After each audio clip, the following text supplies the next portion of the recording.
Japan is dying, and not from war, famine or disease, but from something far more unsettling, a voluntary collapse in its own population. For the first time in modern history, the world is witnessing what it truly looks like when a nation begins to vanish, not because of external enemies, but because its people have stopped replacing themselves. By the year 2050, half of all Japanese citizens will be over the age of 65, transforming the country into the oldest society humanity has ever known. Already the signs are everywhere. In remote mountain villages like Nagoro, lifelike dolls have been placed in empty schools, on bus benches, and in front of abandoned homes, eerie substitutes for the neighbors and children who no longer exist. In other towns, the last remaining residents are well past retirement, the so-called youngest villagers sometimes being in their 60s. Streets are quiet, playgrounds are empty, and entire communities are being reclaimed by silence. This collapse feels almost unimaginable in places like Africa, where populations are booming with youth, but in Japan it has become the new reality. The contrast is staggering. A country once celebrated for its cultural treasures, the discipline of the samurai, the art of anime, the magic of Studio Ghibli, and for leading the world in robotics, electronics and industrial power, now faces decline not from weakness but from its own social choices. Japan rose from the ashes of war to become the world's second largest economy. Why is one of the most advanced, disciplined and innovative nations in history allowing itself to slowly fade away? This is not science fiction, this is Japan today. Welcome to greyBTC. I post weekly deep dives into global money, power and society. Like and subscribe, it helps with the algorithm, and today we'll uncover why one of the most beautiful and innovative nations on Earth is facing its slowest and most devastating crisis yet. Japan's collapse is not some distant forecast, it's already unfolding right now. Back in 2008, the nation stood at its peak, home to 128 million people.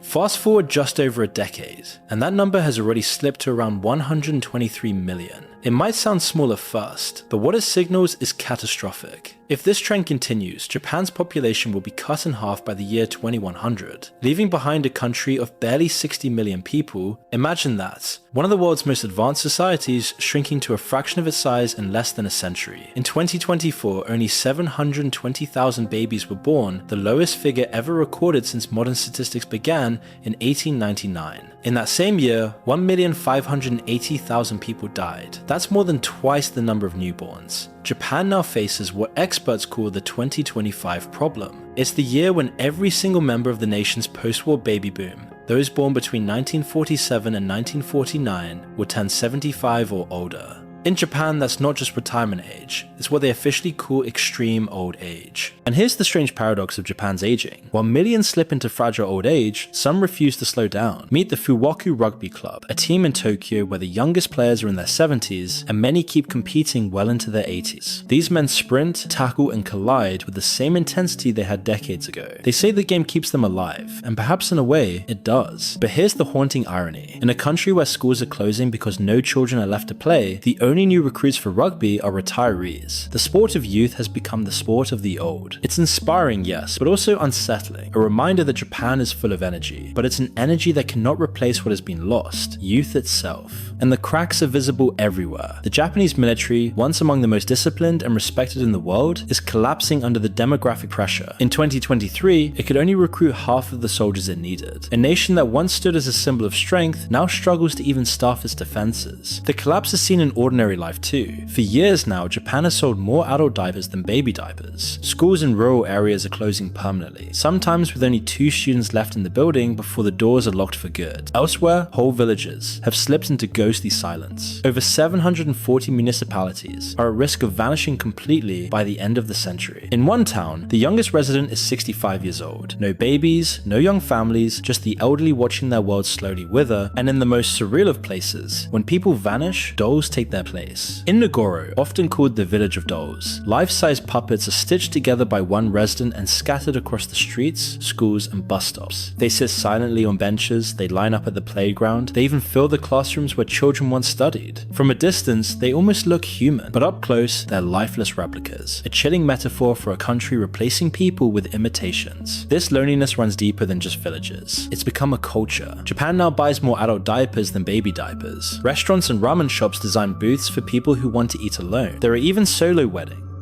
It was a beautiful day for you? Yeah, I wanted to... Again? Yeah. But alone? Yeah. Okay. Why not?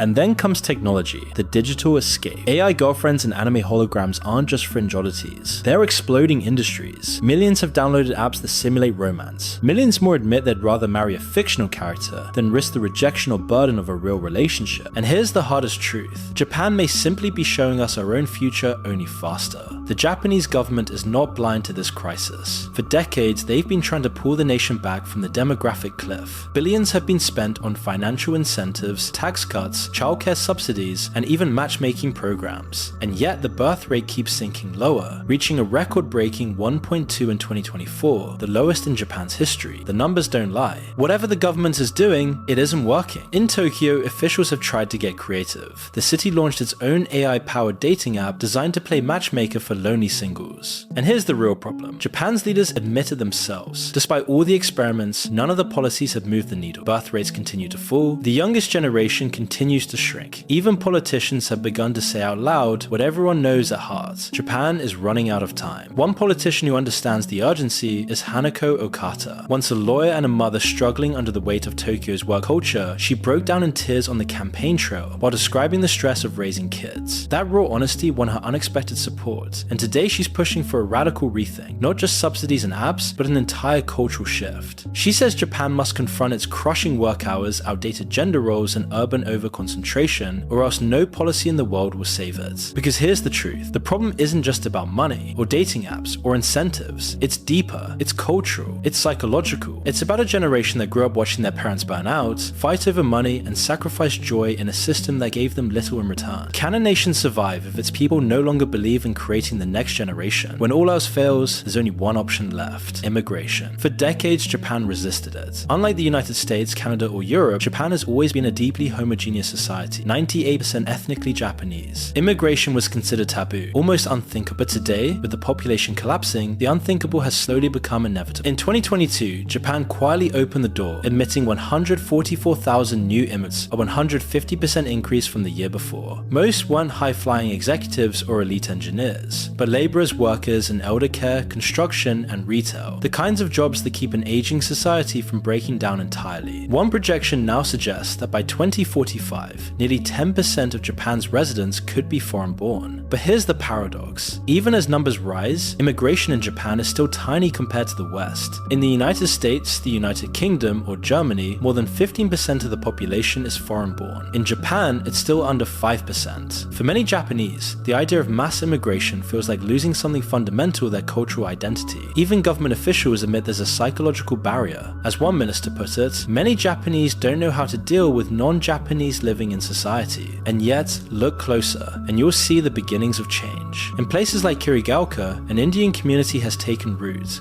Can you speak Japanese? Yes. JPLT 受けたことありますか？あります。ちょうど今年の7月に受けて。Immigration doesn't reverse population decline. At best, it slows it down. It buys time, but it doesn't fix the root issue, the lack of children being born. For Japan, immigration is not salvation. It's a bandage, a delay, a chance to stay afloat a little longer while the deeper wounds remain untreated. And maybe that's the scariest part of all. If immigration is the last resort and it still isn't enough, what comes after? Does Japan fade into a smaller, lonelier version of itself? Or does it become something entirely new? An island reborn, reshaped by outsiders, no longer the Japan we've always known. Ask yourself, if the land of the rising sun can't save itself, what will stop the same fate from coming to your country next? A shrinking population doesn't just mean fewer people in towns, fewer students in schools, or fewer babies in hospitals. It means something far bigger, the slow suffocation of an economy. Japan is already feeling it. With fewer workers, growth slows down. With more dependents, the elderly, and the very young, pressure on the working age shrinks the tax base. Every young worker today is expected to carry more of the nation's burden tomorrow. And when that burden grows too heavy, the entire system cracks. Over the last 45 years, Japan's government spending on pensions and elder support has exploded to around 10% of gross domestic product, now well above the OECD average. And this number will only climb. Healthcare, nursing homes, pensions, these are not optional costs, they're survival costs.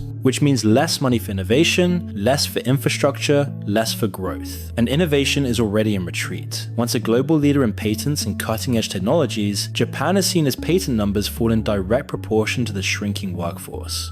Fewer young engineers, fewer fresh ideas, fewer breakthroughs. For a country that once gave us Walkmans, bullet trains, PlayStations, and robotics, this is a devastating turn. Businesses too are adapting in strange ways. Take Unicom, once famous for baby diapers. Today, it sells more adult diapers than baby ones, because that's where the demand is. Even death has become a business model. In Tokyo Bay, funeral companies now scatter ashes of dozens of people at once, funerals by proxy, because so many die alone, without family to attend.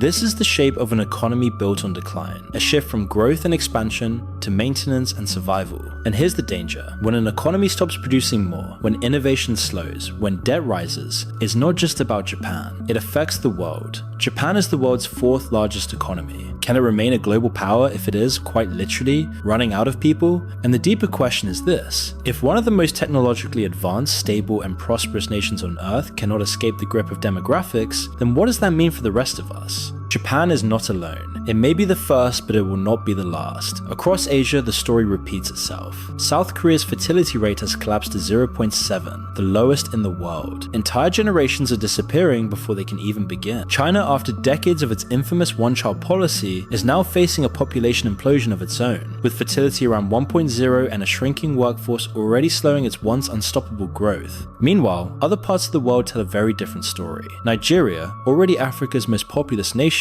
is on track to surpass 300 million people by the year 2050. Nearly half its population is under the age of 15. Ethiopia, the Philippines, Indonesia, and Vietnam, their populations are young, energetic, and growing. In a world starved of youth, youth itself becomes the most valuable resource, and that imbalance will shape geopolitics, migration, and economies in ways we can only begin to imagine. Final thoughts. Japan, once the land of the rising sun, is now the land of declining sons and daughters. Ghost towns filled with lifelike dolls, marriages at historic lows, and loneliness turning into an industry show us a society fading quietly. And yet Japan enjoys wealthy, advanced, stable, proving survival is possible, but at the cost of a slow disappearance. The question is this only Japan's story or the world's future? If birth rates keep falling, if generations choose comfort over children, if loneliness becomes the norm, entire nations may simply vanish by choice, not catastrophe. Japan is our warning, our mirror, our possible tomorrow, the first test of what happens when a modern nation confronts demographic collapse head on. So I'll leave you with this. When the demographic cliff comes for your country, will ye be ready?